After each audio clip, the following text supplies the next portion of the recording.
International. Il est un peu plus de 20 h à Pete et à Hiala à Banjul. Voici les principales articulations de cette édition de ce samedi 2 juin sur Canal 2 International. Un an, jour pour jour, que le corps de Monseigneur Jean-Marie Benoît Mbala avait été retrouvé dans les eaux de la Sanaga à Ebebga. Et à l'occasion de ce triste anniversaire, une messe est dite ce samedi matin aux abords de la Sanaga. Et au cours de cette célébration, tous les évêques ont réitéré que leur frère a été assassiné et jeté dans les eaux de la Sanaga et que le Cameroun détient la palme d'or pour les assassinats des hommes de Dieu et que ceux qui sont en charge des enquêtes veulent classer ce dossier. Ce 2 juin également est journée mondiale du passage à niveau et depuis 2005, on enregistre un peu plus de 30 personnes qui sont mortes sur cette route. Il s'agit d'un passage où se rencontrent les voitures et les trains. La sonnette d'alarme a été lancée aujourd'hui par l'entreprise en charge du transport ferroviaire au Cameroun. On parle également du Tour cycliste international du Cameroun. Le podium de la 7e étape est essentiellement européen. Le Cameroun occupe la 4e place d'étape avec Kamzon Abesolo et le Rwandais conserve toujours le maillot jaune. Plus de détails, ce sera justement au cours de cette édition du journal sur Canal 2 International. Bienvenue.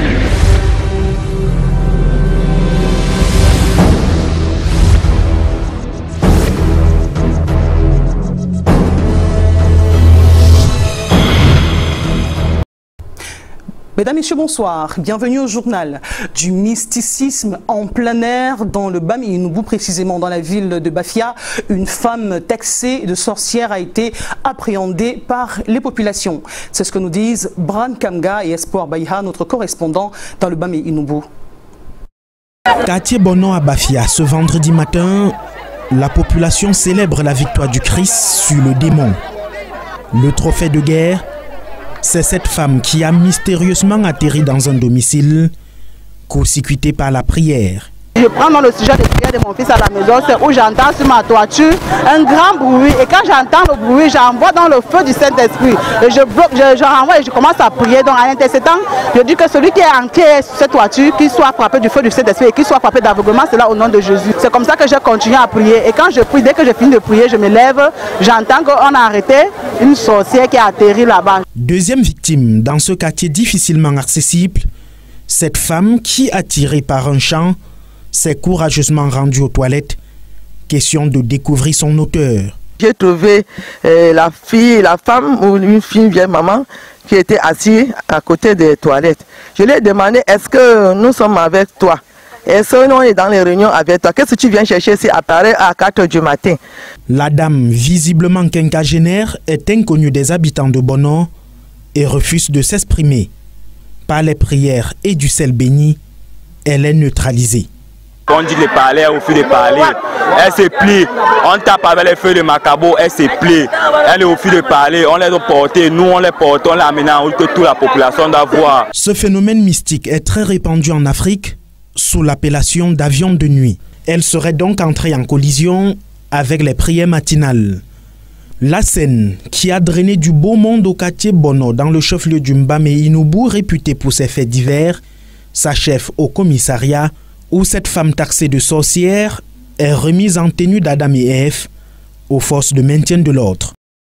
Nous restons dans le département du Bami-Inoubou pour parler justement du triste anniversaire de la mort de Monseigneur Jean-Marie Benoît Mbala, dont le corps a été retrouvé à Ebebga. Ce sont les rives du fleuve Sanaga. Et à cette occasion, justement, une messe s'est dite ce matin aux abords de ce fleuve. Les évêques, les religieux et les religieuses, autorités administratives et fidèles chrétiens catholiques venus de tous bords ont salué la mémoire du prélat dont les circonstances font encore couler beaucoup d'encre et de salive. Et au cours de cette célébration, donc, tous les évêques ont réitéré que leur frère a été assassiné et jeté dans les eaux de la Sanaga et que le Cameroun détient en ce moment la palme d'or pour le meurtre commis sur les personnes de Dieu et que ceux qui ont la charge d'enquêter sur ce dossier veulent clair classer ce dossier justement et je vous propose dans quelques secondes 2 réactions avec des approches différentes sur ces événements. Cyrinus Awono, maire d'Ebebda et Monseigneur Samuel Klida, président des évêques du Cameroun. Pour l'opportunité que vous me donnez de parler de la cérémonie d'aujourd'hui, qui n'est qu'un anniversaire. C'est-à-dire on se souvient des événements malheureux que les populations de ma commune et moi-même avons vécu ici il y a 1 an. C'est pour cela que nous de la municipalité, nous avons mis des moyens nécessaires pour la célébration de cette messe pour que la paix règne au Cameroun, que l'unité de notre pays soit préservée et allait se terminer avec la pierre tombale qui se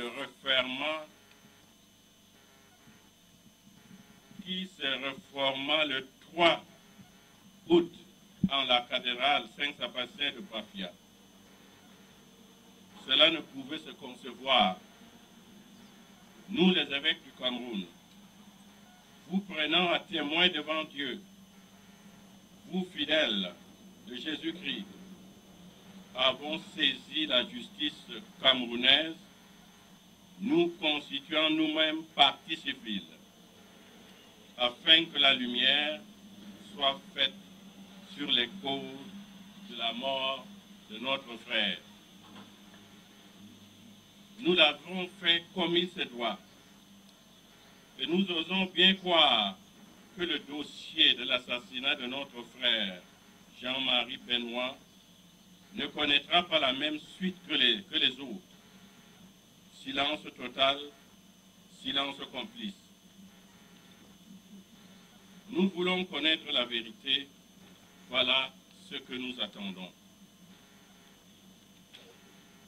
Bien des gens nous disent que ce dossier ne nous révélera absolument.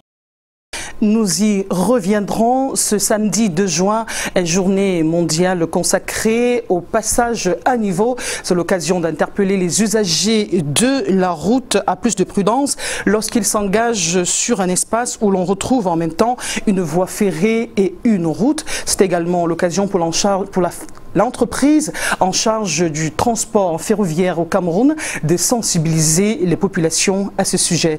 Hussein Junior et Serge Tachemo. 110 incidents sont en moyenne enregistrés chaque année depuis 2005 au passage à niveau, ayant été à l'origine entre 2005 et 2017 de 36 décès et 46 blessés au Cameroun. Prudence donc à la vue d'un passage à niveau. Quand j'arrive, naturellement je ralentis et j'essaie aussi de voir si les clignotants de là ne sont pas en train de clignoter pour indiquer si souvent ça émet des sons, ça siffle. Oui. Donc j'essaie d'être un peu attentif par rapport à tout ça pour être sûr que le train n'arrive pas afin d'éviter d'éventuels accidents. L'automatisation du passage à niveau par Camrail au lieu du PK5 à Douala a considérablement contribué à réduire le taux d'incidents, quoique l'incivisme des usagers demeure. Étant donné que le passage à niveau signale un éventuel passage du train, la première des choses, on regarde les feux de signalisation du train qui annoncent le train. Et après, quand on vérifie sur les rails de gauche à droite, s'il n'y a pas un train, une locomotive qui s'annonce, après avoir freiné, on traverse le passage à niveau avec une certaine célérité pour éviter que le train nous retrouve sur les rails. À l'occasion donc de la journée mondiale de sensibilisation au passage à niveau et la journée nationale de sécurité routière au passage à niveau, Camrail annonce un renforcement efficace de la sécurité en automatisant les passages à niveau de Niala à Douala, au Bobogo, hôpital général, Damas et abattoir à Yaoundé. Durant plusieurs années, en permettant aux Camerounais effectivement de bénéficier de cette installation.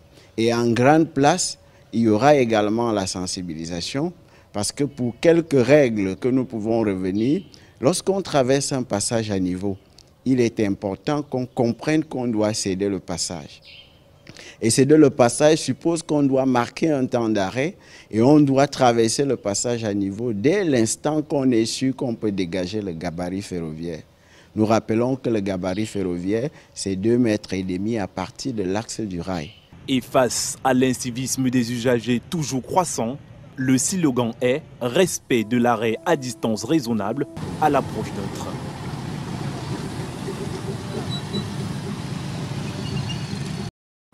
Le passage à niveau, les populations de Ngaoundéré dans la région de l'Adamawa le connaissent très bien puisque cette région voit une traversée de la voie ferrée et les accidents dont parle l'entreprise en charge du transport ferroviaire au Cameroun sont justement attribués au non-respect des consignes lors de la traversée du passage à niveau mais également l'absence d'équipement adéquat. Eringele.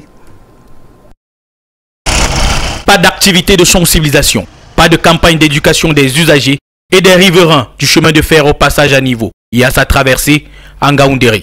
Ce 2 juin est pourtant journée mondiale de sensibilisation au passage à niveau, suivie par la journée mondiale de sécurité routière au passage à niveau, placée sous l'égide de l'Union internationale des chemins de fer. Ici, les signaux qui marquent la présence de ce passage à niveau sont insuffisants et vieillissants. L'on se débrouille comme on peut et la chance aidant, les incidents sont peu nombreux. Quand on vient là, on guette comme ça, parce qu'avant de traverser, on guette d'abord. Si on voit le train s'arrête, d'abord les systèmes passer. Après de continuer. Mais quand tu viens, il faut voir de droite à gauche, si le train ne passe pas, tu traverses, si le train arrive, tu te stoppes, tu attends avant que le train passe. Depuis 2005 pourtant, l'on enregistre chaque année pas moins de 110 incidents au passage à niveau au Cameroun. Selon les statistiques de l'exploitant actuel du chemin de fer, le non-respect des consignes de traversée des passages à niveau, du code de la route et l'absence des équipements appropriés sont à l'origine de 36 décès et 46 blessés sur la période de 2005 à 2017. La journée dédiée est à ce titre l'occasion idoine à l'effet d'informer les populations. Personne ne nous est sensibilisé sur la route. Bon, nous on ne connaît pas comment ça se passe ici, nous on passe seulement puisque comme on a dit que c'est la route pour tout le monde, nous on passe seulement. Donc il passe, il signale. De qui signale? Les gens du train, non. Ils signent, pam, pam, pam, pour faire savoir qu'ils sont en train de passer. Donc vous allez d'abord vous arrêter. Oui, ça tue beaucoup de gens au Cameroun, on savait ça. Mais avant de passer, toi-même d'abord, il faut voir. À tout passage à niveau, l'on devrait retrouver des équipements de signalisation lumineuse, des signaux acoustiques et 4 demi-barrières sur la chaussée. Des consignes pas très respectées au Cameroun. Le bien-être des populations du département de la Menoix va connaître une certaine amélioration dans les tout prochains jours. L'annonce a été faite par le FECOM qui a rencontré les communes de ce département. On parle d'une électrification tout azimut de tout ce département. Reportage Robert Charlie Torque et Eric Matané. La ville climatique et touristique de Tchang sera dans les prochains jours connectée à l'énergie solaire. Le programme lancé depuis 2004 vise à appuyer le processus de décentralisation, de transparence et encourager la participation citoyenne au Cameroun à travers le financement des infrastructures économiques et sociales dans les communes retenues. Le FECOM a reçu de la coopération allemande un financement sous forme de don d'une enveloppe de 15 millions d'euros, donc 10 milliards de francs CFA. Et dans le cadre de cette enveloppe, il est question de mettre sur pied un programme, le programme FECOM décentralisation ville moyenne. Et il y a eu des appels à projets. Et dans le cadre de ces appels à projets, la commune de Tchang a été retenue avec son projet d'éclairage public par énergie solaire. Fruit de la coopération germano-camerounaise, le programme de décentralisation FECOM ville moyenne est une initiative financée par la République fédérale d'Allemagne. Ça fait partie des missions que le gouvernement allemand s'est donné pour accompagner le Cameroun dans le processus de décentralisation. Alors bien évidemment, pourquoi avoir choisi l'éclairage? Je crois que c'est les communes en fait qui ont choisi ce projet et nous n'avons qu'accompagner ce projet parce que nous avons estimé que la lumière dans une ville qui de temps en temps connaît les problèmes d'éclairage, il était important que cette commune bénéficie effectivement de cet éclairage public. 184 millions de francs CFA est la somme que bénéficie la commune de Tchang pour l'électrification du centre urbain en énergie solaire. D'autant plus heureux que le réseau concessionnaire d'énergie avait quelques soucis dans notre commune. Peut-être c'est un problème général au Cameroun, mais nous en souffrions avant. Donc à partir du moment où le FECOM fait un appel à projet, nous avons pensé que l'énergie solaire était l'une de nos priorités. Et donc nous avons tout fait pour être meilleur élève. Un projet qui vient non seulement apporter une solution aux coupures intempestives d'électricité, mais aussi lutter contre le grand banditisme. Parlons de mode au féminin dans ce journal. La tendance est désormais au port de la perruque. Difficile de marquer un pas dans les rues du Cameroun sans apercevoir une femme qui aborde cette autre forme de coiffure.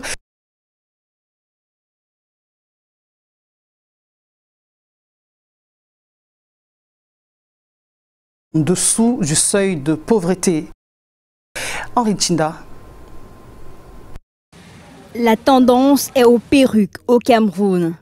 Les femmes vouent de plus en plus un amour fou aux perruques, qu'elles soient synthétiques ou naturelles, longues, mi-longues, courtes, frisées ou pas. Il y en a à profusion dans les marchés et autres salons de coiffure.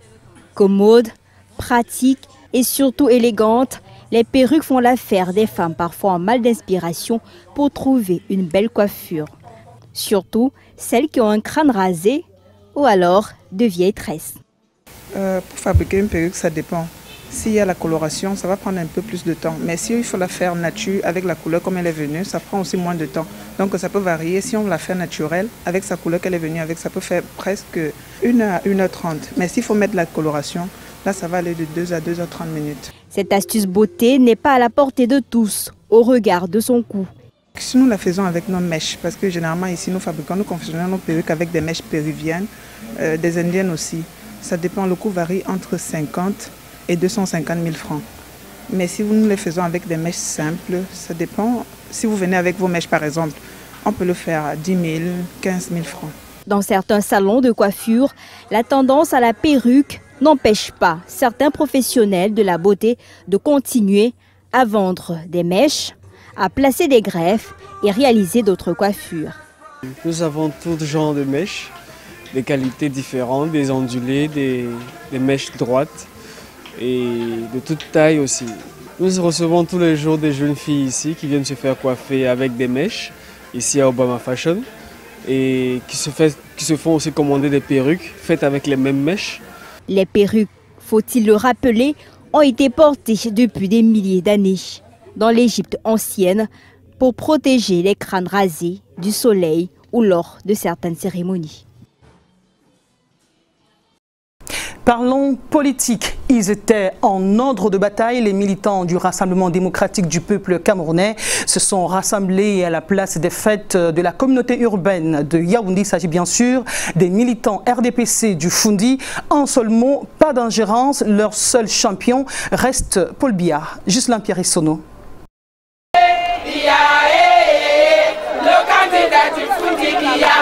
Ce meeting a eu lieu.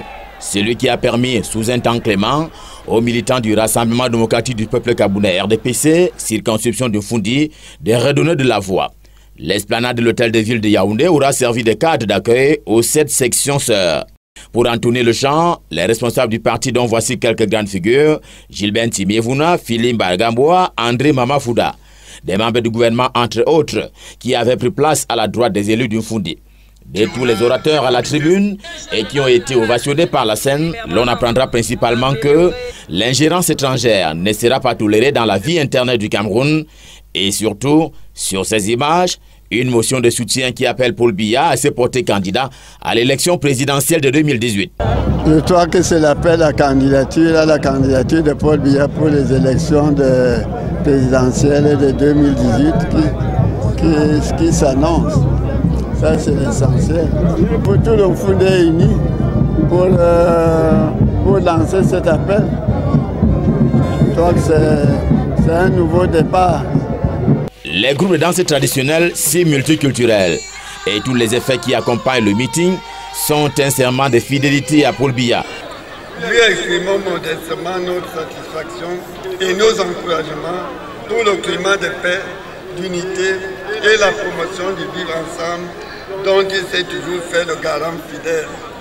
Reconnaissons en lui l'homme de la situation et lui réaffirmons notre engagement profond à l'accompagner, le soutenir dans sa lourde et exaltante mission de construction de notre nation.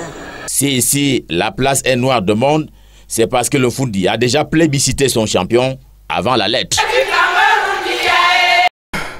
Eh bien, dans la région du sud Cameroun, précisément à Mbam, on fait la promotion de l'élevage et de l'agriculture. La cible, ce sont les jeunes qui ploient sous le chômage. Ainsi, on mettra justement un bémol sur ce qu'on appelle l'exode rural dans cette partie du Cameroun. Reportage. La loisiveté en milieu jeune n'est plus à démontrer à Kiosi. Cette localité camerounaise située à la frontière Cameroun-Gabon et Cameroun-Guinée équatoriale souffre des conséquences liées à la crise qui touche la sous-région. Réunis autour d'une table, ces jeunes et experts ont abordé des problématiques liées au chômage et ont envisagé des processus pour limiter le manque d'emploi chez les jeunes. Cet atelier a été pour moi une opportunité pour faire encore connaître une fois de plus aux populations locales où je suis même né, n'est-ce pas, de ce qui est de l'importance ou alors de ce qu'on peut véritablement faire au niveau de l'agro-pastoral. Ce séminaire de formation qui a pour but de former les jeunes à la pratique de l'élevage, de l'agriculture, est une aubaine pour plusieurs. C'est une opportunité pour ceux qui peuvent produire. Nous sommes seulement quelques-uns. C'est vrai que le nombre est en train de croître, mais nous aimerions que Kiosi cesse d'être la zone des achats de boissons et tout ce qui est illicite.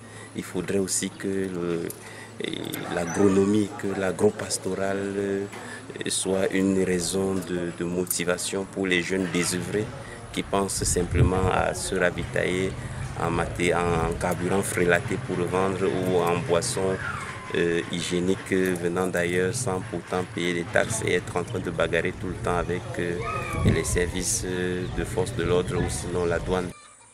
Une formation qui permettra d'éloigner ces jeunes de l'ennui, du vol et du commérage. Tour cycliste international du Cameroun, la 7e étape est essentiellement européenne et le Cameroun, à travers Kamzon Abesolo, détient la 4e place d'étape. Mais jusqu'à présent, le maillot jaune est détenu par les Rwandais. Plus de détails dans cet élément que signent nos envoyés spéciaux. Le podium de la 7e étape de ce samedi était essentiellement européen avec Lars Kavlig des Pays-Bas, Curly Jan André de la Slovaquie et Noël Richet de la France. Ces sprinteurs ont été plus rapides que leurs adversaires de cette étape qui s'est courue en critérium interurbain, notamment Baganté-Tonga-Baganté, soit une distance de 83,7 km pour une vitesse de 37,12 km/h en majorité sur de la montagne. Une victoire d'étape qui n'a nullement inquiété le maillot jaune rwandais. Les Camerounais, quant à eux, qui courent pour une dernière victoire d'étape, soit la 8e et dernière, entendent ne point se résigner. Qu'est-ce qui n'a pas marché lors de cette 15e édition? Tentative d'explication. Et demain, c'est l'étape vraiment la plus prestigieuse. Demain, on va mettre une stratégie pour pouvoir envoyer le maximum de coureurs à l'avant pour que l'étape soit camerounaise. On n'a pas pu avoir le maillot jaune, mais au moins, si on peut avoir la première étape, comme on a gagné la première étape, ce sera une bonne chose pour clôturer le tour. Le tour a été vraiment difficile. On tire déjà des leçons. On comprend que les Camerounais ont besoin de beaucoup de travail encore. Mais je pense qu'il y a quelque chose à faire au niveau de l'encadrement parce que si on a des jeunes déjà et que jusque-là, ça ne change pas, c'est qu'il y a quelque chose qui ne va pas et nous pensons que pour le Grand Prix qui est dans 2 mois, des dispositions seront prises pour qu'on ait vraiment une meilleure représentation du Cameroun à cette compétition. Une 15e édition aux étapes qui ont fait plus de peur que de mal, avec des différentes chutes. Si vous ne voulez pas faire de chute, vous n'avez pas à faire le cyclisme. Quand vous faites le cyclisme, vous devez vous attendre à faire des chutes. Pour les cyclistes, en ce qui concerne l'étape Mbanga-Bafan, il y a eu quelques chutes, mais sans gravité. Vous savez, c'était une étape où ça montait. Généralement, comme le peloton est fractionné, donc ils ne sont pas nombreux dans les chutes. C'est vrai qu'on a une sortie de piste d'à peu près 11 Camerounais qui sont revenus rapidement. Là-bas, de ce côté-là, il n'y avait réellement pas de bobo. Bon, en ce qui concerne le motard aujourd'hui, le mécanisme, je crois qu'il a percuté un dos d'âne qu'il ne voyait pas et puis il a dû faire un tonneau sur sa moto avec une réception sur la main droite, ce qui a dû lui créer un traumatisme au niveau de l'épaule. Après tout le bilan clinique et radiologique fait, il n'y a pas de fracture, il n'y a pas de luxation de l'épaule, c'est juste des douleurs, des parties molles et puis ça devrait aller. Il est en forme, ses jours ne sont pas en danger, donc il prend bien son traitement, ça va aller. Si les maillots jaunes et verts restent sur le torse de Bonaventure Ouezimana du Rwanda, celui de couleur bleue, synonyme de meilleur camerounais, est l'apanage de Damien Tekou. Le blanc à pois rouge de meilleur grimpeur est depuis 3 étapes titularisé par l'Ivoirien Bamba Karamoko. Aujourd'hui, le maillot blanc de meilleur jeune est revenu au néerlandais Curly Jan Andry. La dernière et 8e étape se court ce dimanche entre Bafia et Yaoundé dès 12h. C'est sur cette actualité du Tour cycliste international du Cameroun que nous mettons les clés sous le paillasson pour ce qui est de cette édition du journal de ce samedi 2 juin 2018. Je vous laisse en compagnie du spectacle de Guy Michel, artiste gospel. Quant à moi, demain 20h, prochain rendez-vous. Bon appétit.